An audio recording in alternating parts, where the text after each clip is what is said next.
계속해서 15장 우리가 살펴봅니다.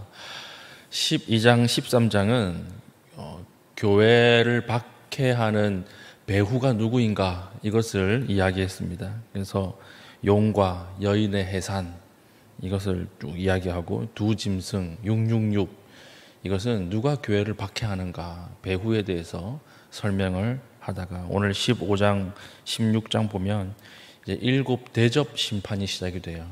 7 대접 심판의 준비 이것이 15장이고 7 대접 심판의 실행 이것이 내일 살필 16장 내용이 되는 것입니다. 그리고 영원할 것처럼 보였던 바벨론이 17장, 18장에 무너져요. 영원히 세워질 것 같고 깨질 것 같지 않았던 세상의 바벨론, 세상 왕국이 다 사라지는 것이 이제 17장, 18장에 넘어가는데요. 그 사이에 어떤 장이 있었어요? 14장이 있잖아요. 14장은 이 박해를 이겨낸 14만 4천 명이 누구인가 이것을 이야기해 주는 장이라 그랬죠. 그래서 예수 그리스도와 함께 죽기로 작정한 자들, 살고 죽는 것이 중요한 자들, 이 사람들이 그 사이에서 하나님을 찬양하고 그 자들이 심판을 준비하고 예배하는 그 모습을 보여주는 것입니다. 그래서 박해를 이겨낸 14만 4천 명, 이 사람들을 중심으로 해서 이제 하나님의 7 대접 심판이 준비되고 있는 것이죠. 심판의 내용이 이렇게 쭉 나오지 않습니까? 요한계시록에 첫 번째는 이제 7 인에 대한 심판이었고, 두 번째는 7 나팔에 대한 심판이었고, 세 번째는 이제 7 대접에 대한 심판이죠. 그런데 이게 21개의 심판이 아니에요. 똑같은 심판이에요. 똑같은 심판을 다른 방식으로 기록을 한 것입니다. 7 인이라고 하는 것은 무엇이 강조되었습니까? 이 심판의 주체가 누구인가를 보여주는 것이죠. 그래서 이것은 시각이 강조된 거예요. 심판 가운데서 누가 이 심판을 잡고 이끌고 가고 있는지를 보라. 이것을 알려주기 위해서 시각의 측면을 강조해서 기록한 것이고, 두 번째는 7 인이 끝나면 이제 그 다음 7 나팔, 이것은 청각의 요소죠. 들으라는 거예요. 들으라. 하나님 말씀을 들으라. 이 말씀을 듣고 심판을 버티어내라. 이것을 이야기하는 것이고, 세 번째 7 대접 심판은 뭘까요? 이건 완성이에요. 완성. 이제 완성된다. 모든 하나님의 심판이 끝이 있고 완성된다. 그래서 이것은 21개의 심판이 연속으로 오는 것이 아니라 하나의 심판을 이 측면에 따라서 이렇게 설명을 하는 것입니다. 그래서 어떤 목적이 있느냐? 하나만 알아도 바로 살 수 있는 거예요. 한 가지만 알아도 바로 하나님 앞에 돌아와서 살 수가 있게 만드는 것입니다. 그래서 요한계시록은 심판하기 위해 쓴 책이 아니라 그랬습니다. 심판의 목적이 아니라 구원이 목적이에요. 하나님 안에 있는 사람들, 끝까지 박해를 이겨내기로 작정한 자들, 믿음을 지키기로 그 안에서 순교하기로 작정한 자들에게는 이건 구원의 책이요, 하나님 앞에 영광의 책이 되는 것입니다. 그럼 목사님, 우리 다 순교해야 됩니까? 그래서 순교해야 된다고 하는 말을 잘못 이해하시면 안 돼요. 다 죽어야 되나? 그 말이 아니라 순교한다는 말은 뭐냐? 죽을 때까지 충성한다는 말이에요. 죽을 때까지 하나님 부르신 그 자리에 있는다라고 하는 말이에요. 이 사람들이 예수 그리스도와 함께 죽은 14만 4천 명이 되는 것입니다. 그래서 오늘 이제 15장에 들어가면 7 대접 재앙, 7 대접 심판이 시작이 되는 것입니다. 그래서 이것은 구원의 완성, 심판의 끝, 이것을 말하고 있는 심판이다. 그것을 기억하면서 본문을 보겠습니다. 1절, 또 하늘에 크고 이상한 다른 이적을 보매. 크고 이상한 다른 이적은 무엇입니까? 7 대접 재앙이죠. 대접 재앙이 이제 다른 재앙과 다른 측면이 있다라고 하는 것입니다. 다른 측면은 뭐냐? 마지막이라고 하는 거죠. 이 마지막이기 때문에 이 마지막은 막을 수 없다. 아무도 막을 수 없고 반드시 이루어진다. 이것을 말하는 것입니다. 7 천사가 7 재앙을 가졌으니 곧 마지막 재앙이라 적혀 있죠. 하나님의 진노가 이것으로 마치리로다. 그래서 7 대접 재앙의 특징은 마지막이고 막을 수 없고 하나님의 진노가 끝이 난다. 이것을 보여주는 심판이고 재앙이다. 이렇게 시작을 합니다. 2절, 또 내가 보니 불이 섞인 유리바다 같은 것이 있고, 같은 것이라 그랬어요. 이 같은 것이라고 하는 말은 뭐뭐처럼 보인다라고 하는 말이라 그랬죠. 이것은 진짜 실제로 그림을 그릴 수 있는 것이 아니라 인간의 말로 설명할 수 없기 때문에 같은 것이라고 했습니다. 이걸 문자적으로 적용하면 안 된다는 것이죠. 불이 섞인 유리바다 같은 것이 있고 짐승과 그의 우상과 그의 이름의 수를 이기고 벗어난 자들이, 이기고 벗어난 자들이 누굽니까? 14만 4천 명이에요. 이들이 뭐하고 있어요? 유리바닷가에 서서 하나님의 검은 고를 가지고 3절, 하나님의 종 모세의 노래, 어린 양의 노래를 불러 이르되. 한쪽에서는 온 세상에 심판이 가득한데 한쪽에서는 지금 뭐하고 있어요? 찬양하고 있다는 거예요. 예배하고 있다는 거예요. 이게 성도의 마지막 모습이에요.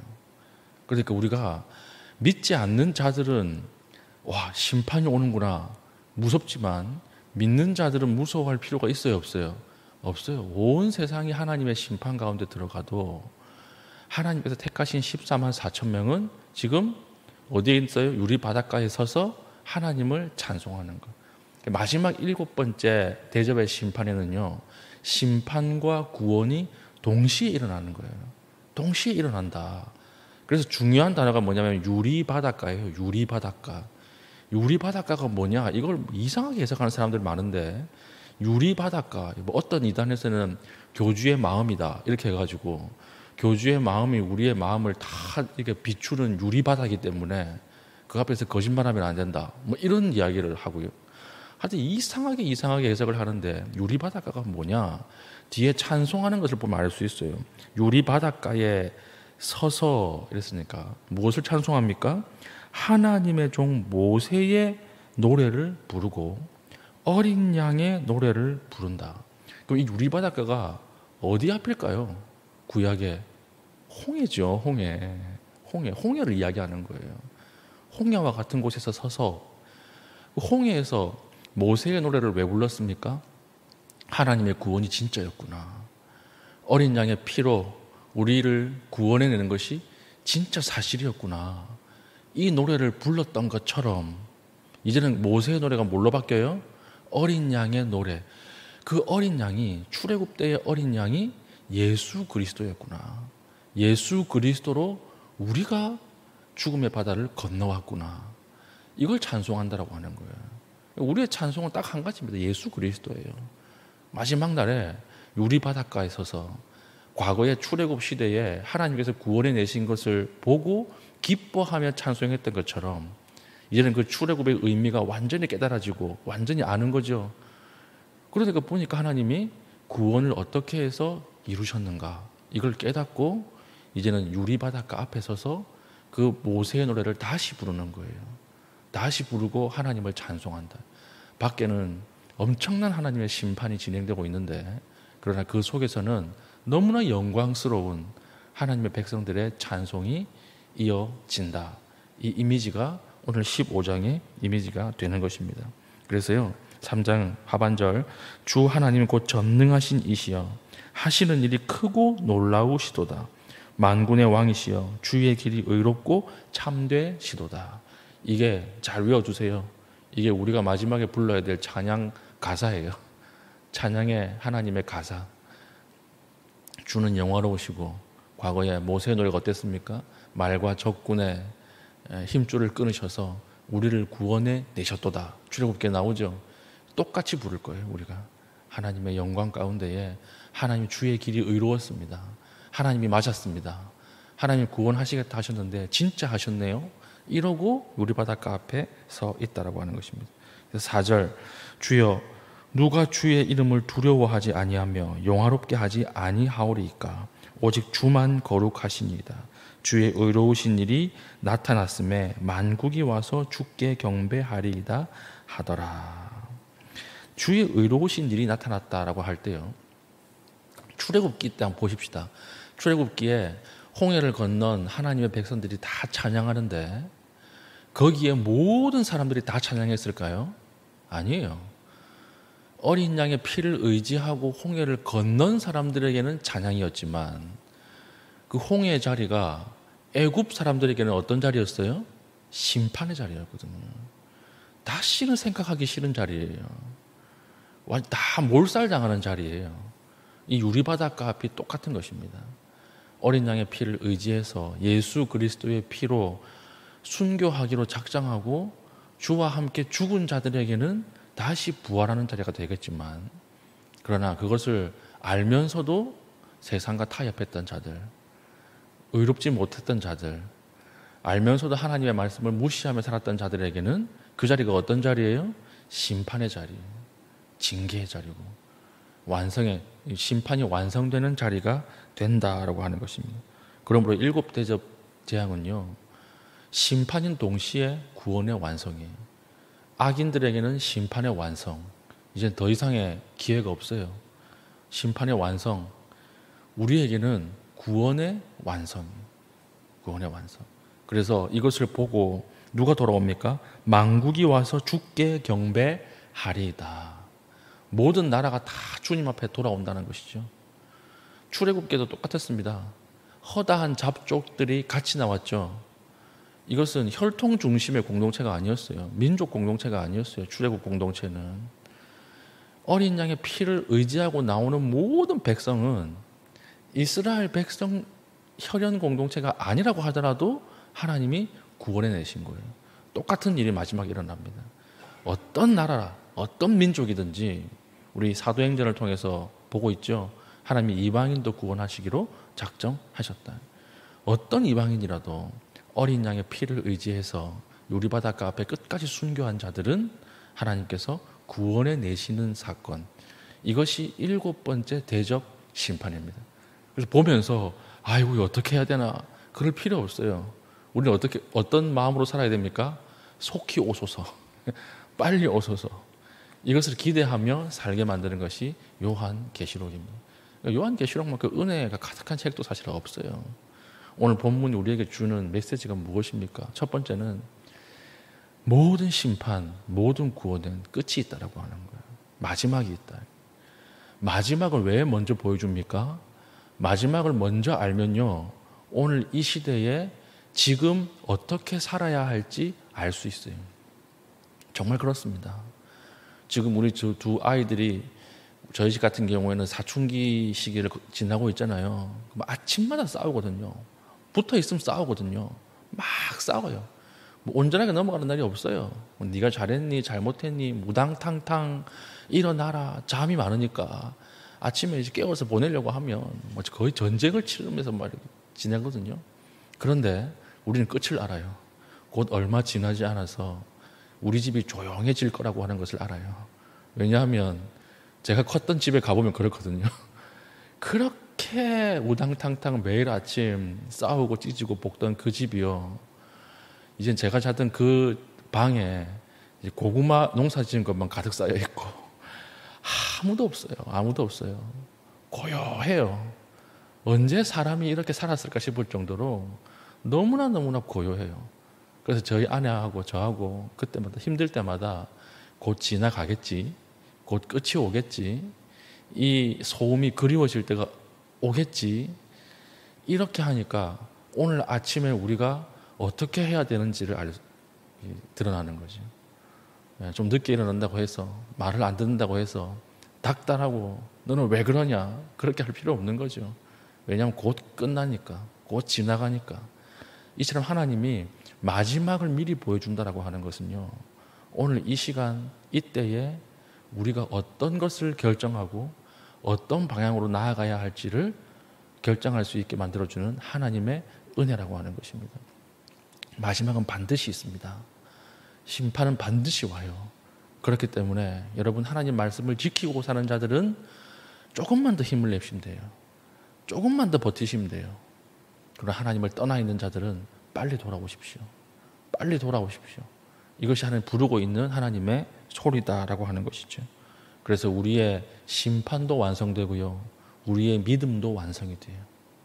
우리가 말씀을 지키고 살아가는 것이 얼마나 불안전합니까? 얼마나 많이 넘어집니까? 말씀대로 살려고 하면 얼마나 손해봐야 됩니까? 얼마나 핍박받습니까? 그러나 하나님께서 말씀하시는 거예요. 완성이 있고 끝이 있다. 이걸 보고 오늘 이 순간을, 오늘 하루를, 이 한 번을 버티라. 이 한 번을 손해보라. 이 한 번을 순교하기로 작정하라. 그러면 하나님께서 도우신다. 이것을 우리에게 보여주는 것이죠. 마지막 7 대접 재앙은 누구도 막을 수 없는 재앙, 누구도 연기할 수 없는 재앙이고 반드시 일어나는 재앙이다. 여기에 시각을 고정하고 버티라. 우리에게 오늘 말씀하고 있는 것입니다. 그래서 출애굽기에 시작됐던 모세의 노래가 마지막 유리 바닷가에서 누구의 노래로 마무리가 돼요? 어린 양의 노래로 마무리가 되는 이 찬란한 사건. 그래서 누구는 구원에 포함되고 누구는 구원에서 제외될 것입니다. 그래서 마지막에 믿는 자들도 하나님이 진짜였다 이 찬양을 하게 되고, 어린 양의 찬양이죠. 믿지 않는 자들도 하나님이 진짜였어 이렇게 말한다는 거예요. 가사는 똑같은데 상황은 완전 달라요. 구원받는 자들이 구원 안에 포함되어서 14만 4천 명 안에 들어가서 하나님의 구원이 진짜였어 이렇게 찬양하는 사람들이 있고, 구원 밖에서 유리바닷가 밖에서 와 하나님이 진짜였어 이렇게 이야기하는, 뭐 울며 이를 가는 거죠. 예수님 표현대로 말하면 그런 사람들이 생겨난다라고 하는 것입니다. 오늘 우리가 어렵고 힘들지만 마지막 7 대접 심판을 바라보십시다. 나는 아무것도 지금 힘든 게 없는데, 그리고 이 시간 좀 돌아보셔야 돼요. 나는 믿음대로 사는데 고난이 없고 핍박이 없는데요. 그 사람들은요 좀 이상하게 사는 건 아닌가 이렇게 생각을 하셔야 돼요. 지금 마지막 시대이기 때문에 그래요. 반드시 있습니다. 반드시. 아무리 작은 것이라도 있어요. 믿음대로 살려고 하면. 그래서 옛날 드라마 어떤 대사 중에 이런 대사가 있었어요. 나와 길을 가다가 마주치는 자들은 반드시 죽을 것이야. 그냥 무협 드라마였던 것 같은데, 나와 마주보게 되는 자들은 다 죽는다 뭐 이런 말이 있었거든요. 그게 우리가 길을 가다가 마귀를 만나지 않는, 사탄을 만나지 않는 이유가 뭔 줄 아십니까? 같은 방향으로 만나면 만날 일이 없어요. 사탄이랑 같은 방향을 걸어가면 마주칠 일이 없죠. 그럼 돌이켜 보십시오. 뒤돌아 보십시오. 바로 만나요. 바로 만나요. 마찬가지예요. 마지막 이 시대에 나는 어떤 어려움과 믿음을 지키기 위해서 어떤 싸움을 하고 있는가 돌이켜 보시고, 싸움 중에 있다면 계속 가십시오. 버티십시오. 왜냐? 마지막에 7번째 하나님은 마지막 완전한 심판, 마지막 완전한 판결이 있기 때문에 그렇습니다. 이것은 반드시 오는 것이고 우리의 믿음은 완성될 것이다. 이것을 바라보면서 오늘 기도할 수 있는 귀한 최종 될 수 있기를 축복합니다. 아멘. 기도하겠습니다. 기도할 때 주님, 우리의 원한을 풀어주시고 우리를 주님 앞에 세우실 날을 기다립니다. 하나님, 버틸 수 있는 농부의 인내를 허락하여 주시고, 하나님, 마지막에 심판을 통하여 모든 하나님의 영광과 뜻이 드러나는 것을 사모하게 하여 주시옵소서. 기도해 주시고요. 그리고 우리 이미선 집사님께서 수술을 하셨는데 수술이 잘 되었습니다. 회복될 수 있도록 또 기도해 주시면 감사하겠습니다. 우리 기도 제목을 가지고 기도하시고 자유롭게 기도하시다가 돌아가시겠습니다.